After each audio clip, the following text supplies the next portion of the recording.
right, so now we're going to go over one of the most important parts of developing a real store that's going to last for the future, and that's defining your brand and your unique selling point of your business. Now, a lot of people, unfortunately, they're going to just kind of skip over this section, and then really it's maybe the most crucial video of all this series if you take anything away from this at all. Now, why do you really need a unique selling point? Well, basically, all the successful long-term businesses out there, they've really honed in their unique selling point, or, in other words, why is it that, someone should buy from you instead of another similar business or another business at all? And, you think about Domino's, Planet Fitness, Apple, they had the Mac versus PC thing. All these people, all these big lasting brands, they had some sort of reason why people should go spend money with them instead of similar competitors, and they ultimately won in the end, and they keep winning over and over again. So, Domino's, they started out with, either your pizza's delivered in 30 minutes or it's free. There was tons of other people serving pizza way better than Domino's. They could have chose, several different unique selling points, but that's how they got started. They chose that they were going to get it to you in 30 minutes or it's free, and their unique selling point stuck, and they continued to grow from that. Planet Fitness, they're the gym for nerds. Now, Planet Fitness, again, right when you go to their site too here, home of the judgment-free zone. They're appealing to people who, they don't want to go to the gym. They're nerdy. They're afraid of jocks or whatever. That's just their unique selling point. That's what they decided to use for their marketing and their branding and their logo and their website and all that.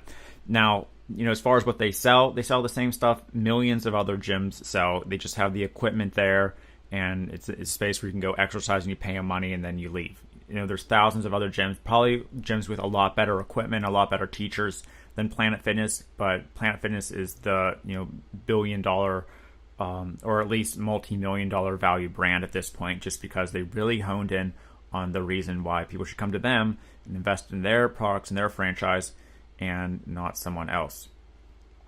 And then Apple, again, they had the Mac versus PC thing. Their USP wasn't technology so much as it was just kind of a social thing. It was cooler to have the Mac. Mac was the future. It was more of a social status. If you think about the iPhone, that was more of a social play. Again, they really honed in on why people should come to them versus the competition, which at that time was a lot bigger. Now, when I talk about unique selling point, I don't just mean your products or your brand or your marketing. These include things like what people think of your company, your intrinsic value or perception of what customers think of your brand compared to other one. Now, a good example of this is all these marketers out there who call themselves experts. Now, there's a lot of these marketers like they teach consulting and direct response marketing, like Frank Kern is probably the first one who comes to example. And there's tons of these other ones. We see them over and over again. But why is it that, Frank Kern seemed to survive while all these other guys didn't? Well, he positions himself as the expert versus, another guy who maybe positions himself as the funny guy, or another guy who just said he was an expert, but he wasn't really, coming up with the slogan. I think if you go to Frank Kern's website, he says he's the highest paid direct response marketer. He really hones in his unique selling point on why people should come to him and spend money for their marketing consulting versus just the other guy. Even though they're probably delivering basically the same marketing message, he's able to charge a lot more and continue to last just because he's really honing in on why he's different and his intrinsical perceptional value compared to some of the similar guys. And this goes as far as customer service. Is maybe your unique selling point is that you have people who pick up the phone and talk to customers if they have problems, even though you sell the same thing as another guy. Or you're selling dog toys online at your Shopify store, but if they have a problem with their toy, they get to send it back for free, or they get to call you on the phone, whereas the other guys, it's just kind of like an email thing that maybe they'll get a response back from on their website, on their contact page. And even goes as far as your values. What are the stuff that you believe in versus other guys? Are you like green friendly? Are you animal cruelty free versus someone else who's making toys? This stuff is a big difference now, especially for the younger generation of people who they're more interested in buying products with from people and companies that align with their values, and they're looking for transparency in the business than what it was before. So how do you define this unique value or your unique selling point? Well, again, we already went through some of this.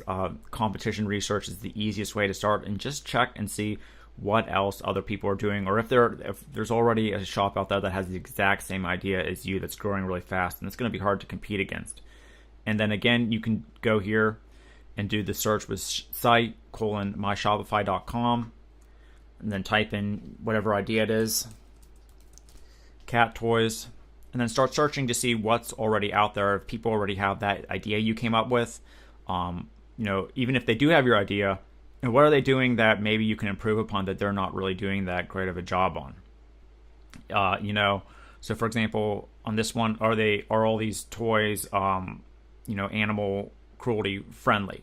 That's something that you could put right on your top is top of, like, just like Planet Fitness, like we're the cruelty free place. Like, yeah, there's these other toys stores, and there's these cat toys are a dime a dozen, but our product is we actually care about the animals. That's just an example I'm coming up with the top of my head.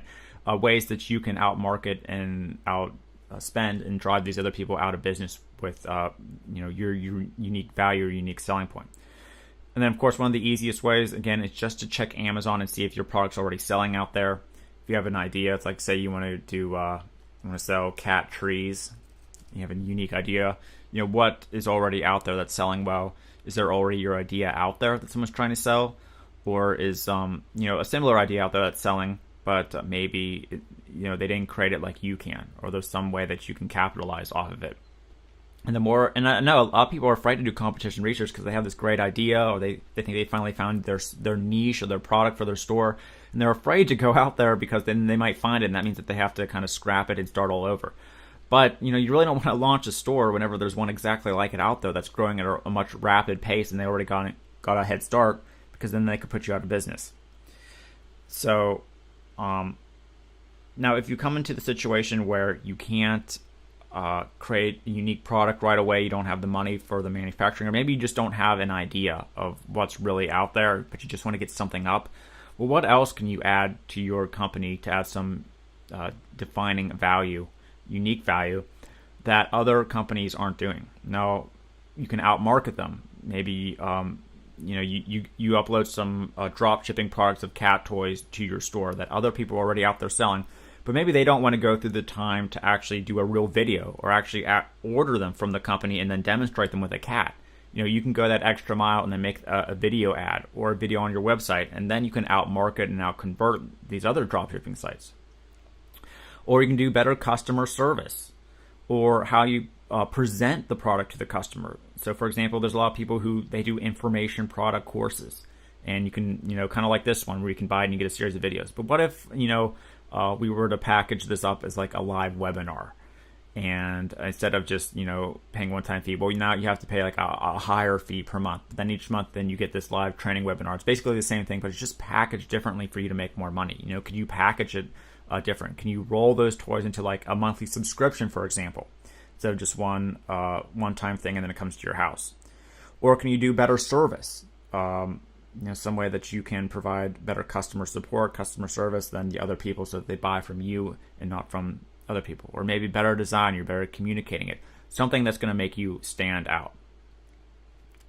Now, another thing that you want to consider when going through all this is something called finding your blue ocean, or the blue ocean strategy. Now, this is like a famous book that came out. I'm not going to go over the entire book in just this video. You can go ahead and research it for yourself. Basically, it just talked about creating an untapped market that you control and dominate from some other markets out there, where you can kind of you make your own buyer, so to speak. Now, what I mean by this, well, they give the example of Cirque du Soleil in their book.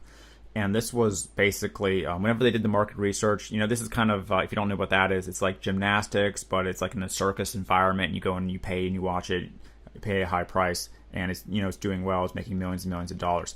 But first, whenever they did the research, there wasn't a lot of this, there wasn't any gymnastics / circus type shows. So, according to the data, that it probably would, there's no market for it.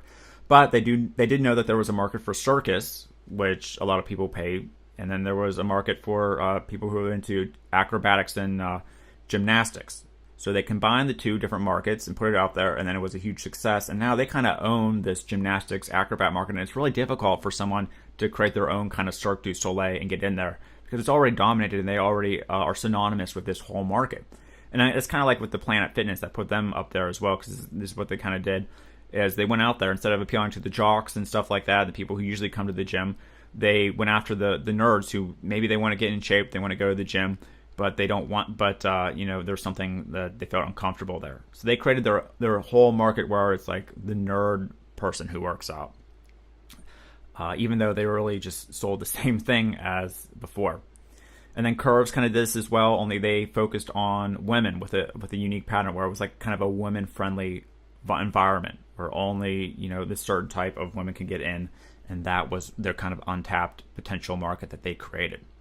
So you need to be thinking, how can you create your own market as well that's untapped? Now, this is kind of big thinking stuff, but, if you can really define this or hone in on it right from the beginning, then it's going to be a lot easier whenever you go to actually put this up and scale it and make it into a real business. So then what you want to do is, once you're coming up with this unique selling point and, why you're different, you need to craft a mission statement on why your brand is different and what it's going to stand for in the future, and a short kind of elevator pitch. So what I mean is, what's the big goal of your company, or what's the major value proposition you want to give your customers and audience long term? Now, this sounds kind of, woo-woo. No one really wants to do this stuff, but this is, kind of a big deal if you really want to stand out from the competition, because it gets very, very difficult in retail, especially with the more and more people coming online, to stand out. And the more you can do this stuff and really hone it into what your company stands for and what you believe and what you're going to go out there and do differently that the other guys don't want to do, then, kind of the bigger your moat becomes, your protection against competition and failing. Now, when I mean mission statement, I don't mean something like Nike's mission statement is to bring inspiration and innovation to every athlete in the world. That's pretty much what they do. If you think about what Nike does in a broad sense, that's kind of what their goal is.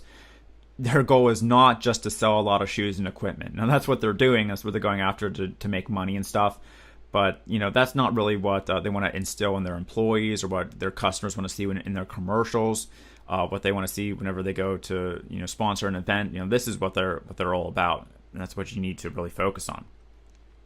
And this is something that you're going to have to keep evaluating over time. It might change as you keep going. Domino's, that's what they started. They started as the fast pizza guy, and then over time, as people became more concerned about like quality and freshness and stuff, they've kind of changed it a little bit. They're still kind of focusing on the fast pizza with the mobile apps and things like that. But that's something you need to continue to evaluate if it's aligning with you and aligning with what your community wants over time. Then you need to craft an elevator pitch and actually write it down on what your business is all about. So, for example, if you went to a conference and you're in an elevator and then someone asks, an investor comes up and says, "Oh, hey, what you working on? What's your business?" Could you explain what your dog toy business or your cat toy business or what it's all about in like a few sentences? And so that person would understand why you're different and why they might go spend money with you. Well, that's what you need to do, because if you can't do that and you can't do this basic stuff here, then how are you going to set up a Facebook ads campaign? Or how are you going to create a sales video that actually converts? Or how are you going to create a funnel that is going to actually pull money from like a Google shopping campaign? If you can't do this, then you can't keep going further and watching more videos.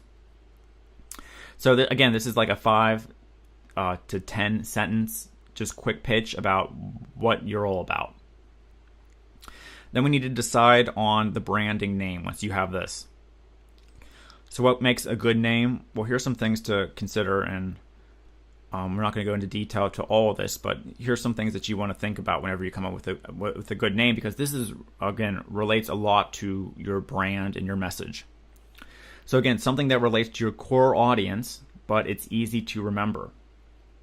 And we're going to go over examples in a second here. So what are some emotional responses in the names that you provoke? If you come up with some names and you write down some adjectives or nouns that relate to your business, what kind of emotional responses are they going to give out? So for example, I have this one called forkbug.com. Now, is that really a good branding name? No, not really, because they have the word like bug in it. That's kind of a negative response. So maybe that's not really good. So is it clear and concise? So the new kind of thing now is, especially if you're like a tech business, is to choose like a clever little name with ly at the end, or something that's like has a dot in between. So I give this example of Chooserity, something that's like a charity maybe, but you choose. Now it's too confusing. If you were just to say that quickly in an elevator pitch or something, or someone sees that in like 3 seconds for an ad, they're not going to really know what it's all about or really remember to go search for it later again. It's too confusing. Does it allow you to scale? So if you want to become a big app creator or an app games, and you register the domain iosgames.com, and you want to start out with Apple games, but then you really want to, in the future, like next year, you want to do Android games. Well, you already have outlined, you've already bought iOS games and registered that as your business. So maybe that's not the best idea. And can you convey it correctly without having to spell it out? So if they heard like a radio ad about it, or someone heard it, like charityhere.com. Now, is it really charity, H-E-R-E, or is it H-E-A-R? Now, that's another little detail, but it could make a big difference. Now, there are legal implications. This one's pretty much common sense. If you have McDonald's in your domain, it's probably a bad idea. Is it too similar to a bigger company? Is there already a domain out there that is legally registered with a different domain? So something like surveyoracle.com, probably a bad idea, because there's a big company called Oracle that will come after you with lawyers if you do that. Or is it already similar to something out there? Like you want to create something that does quizzes, like quizmonkey.com. Well, that's kind of like surveymonkey.com, so people could get confused. So what are some actual good names out there? My favorite one, Snap Fitness. Now it's clear and concise. There's no negative connotations, and it says basically what it does. It's like a gym where you go in really quick, you swipe your card, you work out, and then you go away, and that's what it's meant for. So quick fitness, Snap Fitness. That's what you want to look for. And another one called Intense Debate. This isn't quite as clear as what it does, but it's pretty easy to remember. It's adjectives and words that have to do with what it's all about. Now I have Google on here. That's kind of an odd word, but it's easy to remember. Like you're not going to walk away and forget it like the example I gave above. It's pretty easy to remember, to put into if you wanted to go look them up again, if you never heard of who they were, and it's easy to brand and scale. It's a good name. Dollar Shave Club, again, just like Snap Fitness, is another one I like, where it basically said what it does. It's you get razors for $1. Dollar Shave Club, easy to remember. Another one called Sprite.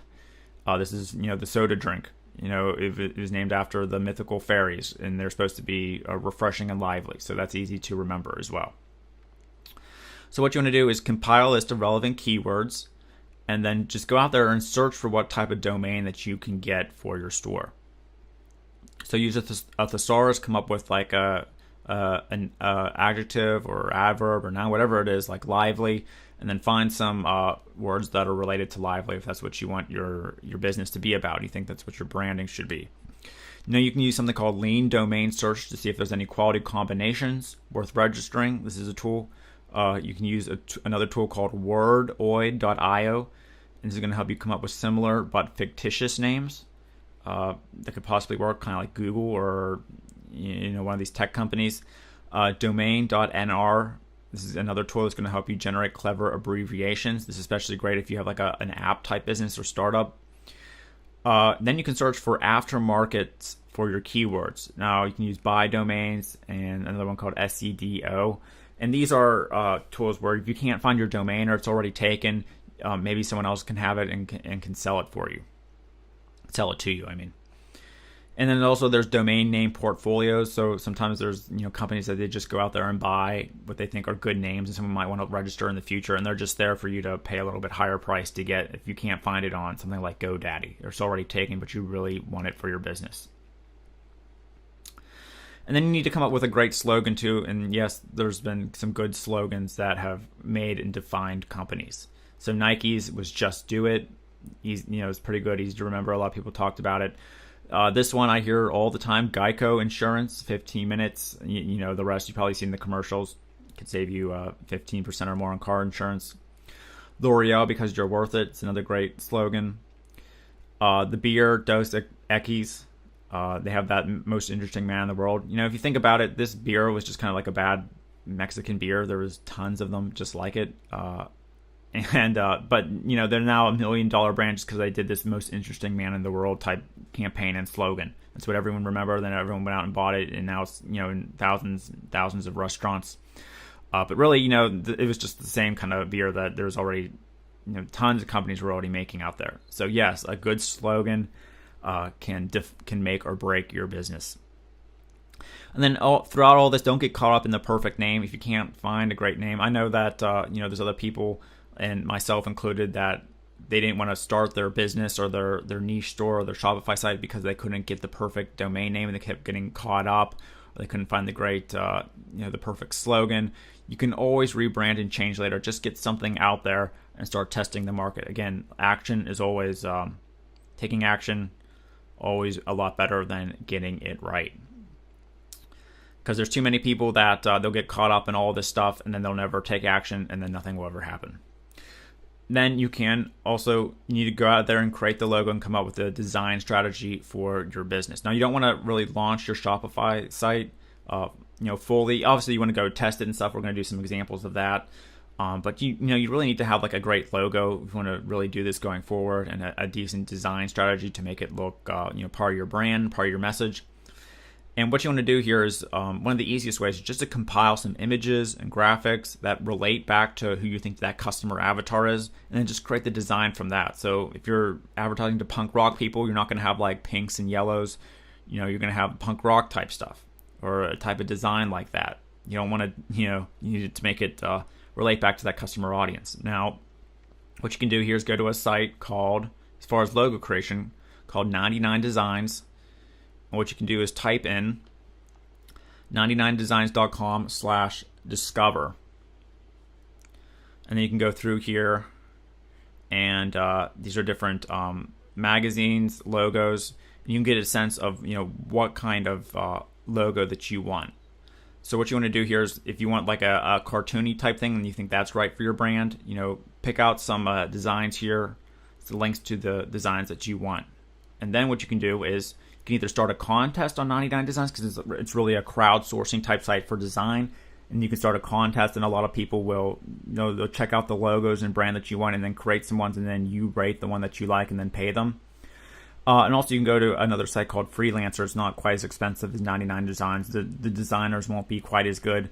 But if you've done your homework and you found some logos that you like, some graphics that you like, that you want to create your brand and your logo out of, then you can go ahead and do that. Now, again, don't get too caught up on creating the logo. It doesn't have to be like a $1,000 thing. There's a lot better things to invest that $1,000 in.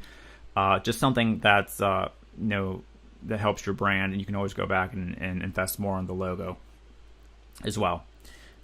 And then finally, again, I just want to point out, taking action is worrying about getting it right. We went over a lot of information in this video about unique selling point, finding your unique value, and you have to go through and do all this stuff before you really launch a serious business. But also, don't spend months and months worrying about that perfect domain, or months and months worrying about that amazing slogan. This stuff you can always go back and improve upon, and keep reevaluating your unique selling points. It might take a year or two of just selling some regular products before you really break out and you really find out why you're different or what makes you different. So now what we're going to do is we're going to have one more exercise here. And for this exercise, what you want to do here is write down your unique selling point for your store in one sentence. Then after you have your unique selling point, write down your company's mission statement, one sentence. What are you all about? And again, this is more than just we want to sell as much shoes as possible. Remember that example with Nike we went over. Then come up with a 10-sentence around there elevator pitch about why someone should buy from you and not a competitor. So go ahead now, do those 3 things, really try to define those, and I'll see you in the next video.